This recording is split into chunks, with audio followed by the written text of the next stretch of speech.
मुंबई म्हाडातर्फे 2030 घरांसाठी सोडत जाहीर ऑनलाईन अर्ज नोंदणीची प्रक्रिया उद्यापासून सुरू होणार। 4 सप्टेंबरपर्यंत ऑनलाईन अर्ज सादर करण्याची मुदत। विधानसभेच्या जागांचा कटोरा घेऊन ठाकरे दिल्लीत गेले। उद्धव ठाकरेंच्या दिल्ली दौऱ्यावर महायुतीच्या नेत्यांची टीका। विनेश फोगाटचं गोल्ड जिंकण्याचं स्वप्न भंगलं। काही ग्रॅम वजन वाढल्यानं विनेश फोगाटची फायनल खेळण्याची संधी हुकली। विनेशच्या अपात्रतेमागे षड्यंत्र असल्याचा आरोप।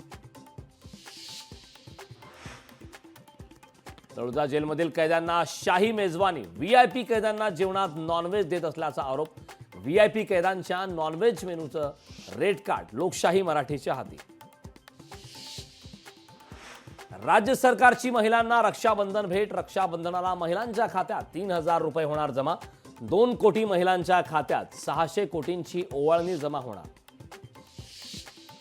कर्जत विधानसभा मतदारसंघात महायुतीत वाद टोकाला। लढायचं असेल तर आधी महायुतीमधून बाहेर पडा आणि मग लढा। आमदार महेंद्र थोरवे यांचा राष्ट्रवादीला थेट इशारा। रोहित पवारांच्या मतदारसंघावर काँग्रेस शिवसेना उद्धव बाळासाहेब ठाकरे पक्षाचा डोळा। कर्जत जामखेडसाठी मवियातील दोन्ही पक्षाकडून प्रयत्न। मतदारसंघ मिळावा यासाठी काँग्रेस कार्यकर्त्यांच्या बैठका।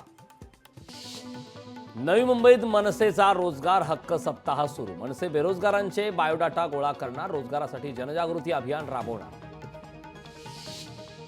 मुख्यमंत्री एकनाथ शिंदेंची एसटी कर्मचाऱ्यांसोबत चर्चा। एसटी कर्मचाऱ्यांच्या मागण्यांवर मंत्रालयात चर्चा। मुख्यमंत्र्यांशी चर्चेनंतर एसटी कर्मचाऱ्यांनी संप पुढे ढकलला। रत्नागिरी जिल्ह्यात सकाळपासून मुसळधार पाऊस। खेडच्या जगबुडी नदीने इशारा पातळी ओलांडली। भिवंडीतील एका फ्लॅटमध्ये ड्रग्ज जप्त करण्यात आले। 800 कोटींचं 792 किलो एमडी ड्रग्ज जप्त। एमडी ड्रग्ज बनवणाऱ्या 2 आरोपींना अटक। रायगडमधील कोळघर आदिवासी आश्रमशाळेत विद्यार्थ्यांचे हाल। 2 मजली इमारतीला गळती। 450 विद्यार्थी जगतायत हालाकीचं जीवन। रायगड किल्ल्यावर दरड कोसळली। टकमक टोकाच्या खालील बाजूस दरड कोसळली। लोकशाही मराठी ऐका, पहा, जागरूक रहा।